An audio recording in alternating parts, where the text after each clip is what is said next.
Temos várias perguntas. Eu vou selecionar aqui algumas, porque não vai dar para ler todas. Aqui do Poliscara, Pernambuco, aluno Amaro. Seria certo a empresa trocar o material que não presta por um material usado conservado? Não entendi muito bem. O EPI que não presta quanto? Não presta como? Né? Então, se ele já deu a vida útil dele, né? Não serve mais. Ele vai ser trocado por a gente chama de recalchutado, né? Que foi,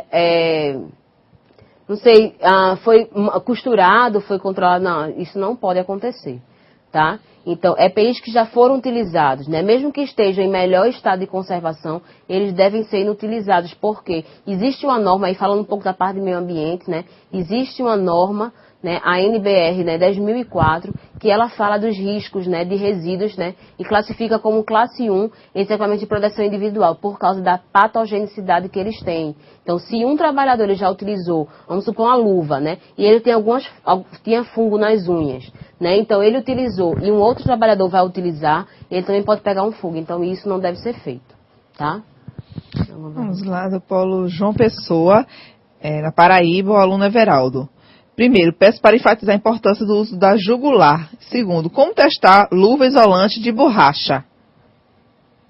Luvas volantes de borracha? Isolante de borracha. Então, os testes são feitos em laboratórios, né? Aqui no estado de Pernambuco a gente não tem, infelizmente, laboratórios que fazem isso. A gente tem que mandar para a Bahia, né, que é o mais próximo, então para o estado de São Paulo para fazer esses testes, né? Então, assim, lá na empresa o que é que a gente faz? A gente coloca talco e assopra, né, quando a gente não pode enviar, porque às vezes acontece isso. E aí a gente faz o teste dessa forma, né? A gente fecha, né, a ponta dele e assopra. Se sair o talco, né, porque tem algum microfuro, né? Mas aí não é muito confiável quando a gente faz dentro da própria empresa, se a gente não tem laboratório credenciado para isso. Tá? Qual é a outra pergunta? Do Polo Currais Novos, Rio Grande do Norte, a aluna Fátima. Ela pergunta qual é o material do óculos, se é policarbonato. Tem policarbonato, então também tem outras coisas, né? Tem alguns que são em resina, né? Então depende muito do tipo de material que foi confeccionado. Aí varia de fabricante para fabricante. Mas geralmente são esses tipos, né? Policarbonato, de plástico mesmo, que a gente chama de plástico, né? São aqueles plásticos que aí eles recebem, né, um tipo de tratamento diferenciado, para ser ou anti-risco ou anti-embaçante. Então vamos voltar para a aula, né? Depois a gente, se der tempo, a gente responde outras perguntas. Tá? Então, protetor, né, de altura, que aí são cinto de segurança, né, cinturão abdominal, que é muito usado por eletricistas, trava-quedas e tripé. E aí, deixa eu mostrar para vocês aqui rapidinho. Isso aqui é um cinto de segurança. Não, mas não dá tempo. Eu ia mostrar para vocês aí vestido na Tati, mas não dá tempo mais. Isso aqui é um cinto de segurança tipo, né, paraquedista, né? Billy já tentou vestir aqui, mas acho que não teve muito sucesso, né? Que tem essa proteção aqui, né? Que vai ficar no dorso, na lombar do trabalhador, né? Vai estar aqui envolvido. Vai ter o gancho que vai ficar nas pernas e essa alça aqui, ela fica embaixo, né? Abaixo nas nádegas do trabalhador, porque ela vai fazer tipo uma cadeirinha, né? Que ele vai ficar suspenso caso haja alguma queda que ele tenha, né? Esse gancho que eu tô segurando aqui pra vocês, não tô segurando à toa, porque geralmente é assim que a gente pega o cinto pra gente ver como é a forma correta de vesti-lo, né? Aqui é onde a gente vai acoplar, né, o talabarte que vai ser utilizado para trabalhar em altura. E aí eu vou mostrar o talabarte para vocês.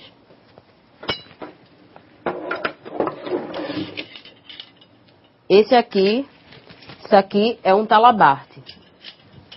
Tá? Então, como é que é o talabarte? O talabarte ele tem essas argolas aqui que servem para prender, né, no cinto do trabalhador, né, naquele gancho que eu mostrei para vocês ali naquela argola.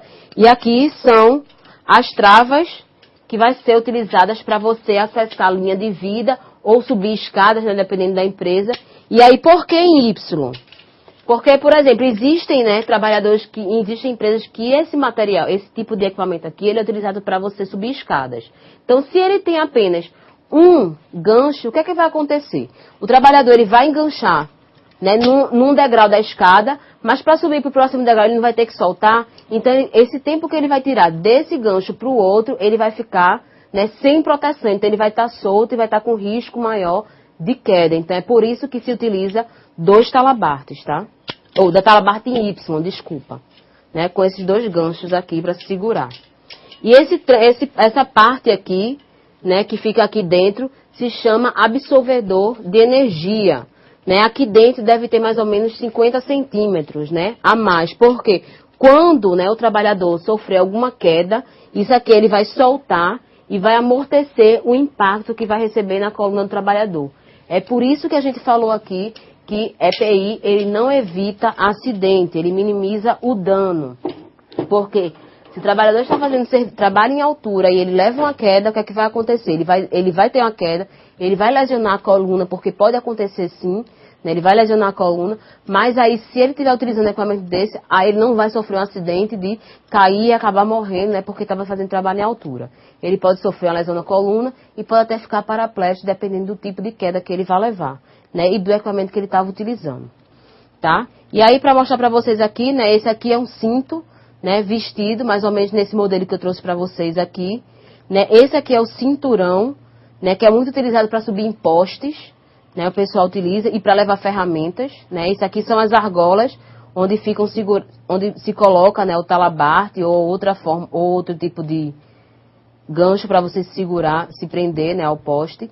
Esse material aqui, né, é o tripé, a gente chama de tripé, e é utilizado para resgate, né, ou para trabalho em ambientes confinados, né, espaços confinados. Eu acho que vocês vão ter disciplina relacionada a isso e vai mostrar quais são os tipos de EPIs necessários para trabalhar em ambientes confinados. Então, esse aqui é o tripé, muito utilizado para resgate, tá? E esse outro material aqui, né, são as travas, né, os travas, que são utilizados para trabalhar em altura. Então, isso aqui fica acoplado, né? Essa partezinha aqui que eu estou mostrando para vocês, fica acoplada numa linha de vida, e esse aqui é o que vai dar mobilidade ao trabalhador para que ele fique se movimentando, certo? Então, esses aí são esses equipamentos, alguns exemplos, né, de equipamentos individuais para trabalho em altura. Lembrando que esse aqui, o tripé, ele não é um equipamento individual, tá? É um equipamento de proteção coletiva, tá? Ele está aqui, mas ele é um equipamento de proteção coletiva. Só para mostrar para vocês aqui o cinto, certo? Proteção auditiva. E aí existem protetores auditivos tipo concha e tipo plug. Né? E aqui fala, né, com 13 até 13, né, dB NRSF. Então, o que é isso aqui? Né? Então, NRSF, existem equipamentos que têm apenas NRR, né, nível de redução de ruído. E outros que têm esse NRRSF, né, que é o nível de redução de ruído comprovado. Então, qual é a diferença entre esses dois tipos de níveis de redução? Então, no momento que ele tem apenas nível de redução de ruído, ele passou por teste e ele reduz, vamos supor, no caso desse exemplo aqui, né, que foi colocado nesse slide para vocês, reduz até 13 decibéis. No caso, apenas NRR, vamos supor. Então, aí quando é só nível de redução de ruído, sem esse SF aqui, né, que fala que é o nível de proteção, quer dizer que ele tem ainda um grau, né, de variação que pode servir de atenuação ou não. Quando tem esse SF aí, já é o nível de redução já comprovado e aceito, tá? Esse 13 dB aqui. Certo? Então, esses aqui são tipos de proteções, né? Então, tem esse tipo concha e esse aqui tipo plug, né? Então, são esses dois tipos de EPIs que são utilizados, tá? E aí ele deve ser escolhido, né, dependendo, né, de para cada tipo de nível de ruído que tem no ambiente de trabalho. Imaginem se vocês têm no ambiente de trabalho de vocês, né, um ruído de 95 decibéis e vocês adotam um EPI, um equipamento de proteção auditiva, que reduz apenas 9, né, então vocês não vão chegar no nível necessário. Então é preciso que vocês encontrem, porque a gente sabe que o limite de tolerância é de 85 decibéis. Então é preciso que chegue até 85 decibéis. Se eu, por exemplo, tenho 95 decibéis e escolho um EPI que tenha 5 decibéis, por exemplo, redução de 5 decibéis, eu vou chegar a 90 decibéis e eu não vou estar dentro, né, dos limites de tolerâncias necessários. Por quê? O Ministério do Trabalho, ele não quer saber o nível de ruído que tem naquele ambiente de trabalho. Ele quer saber o nível de ruído a que o trabalhador está exposto. Então, se ele utiliza a proteção auditiva, que reduz 20, né, 23, 24 decibéis, então você tem que ver o nível de ruído daquele ambiente de trabalho menos aquele nível de proteção que aquele equipamento está dando ao trabalhador. Tá? Então você vai reduzir, né, desse nível de ruído e vai chegar ao nível de ruído a que o trabalhador está exposto. E aí sim é aquele que é válido até para nível de PPP.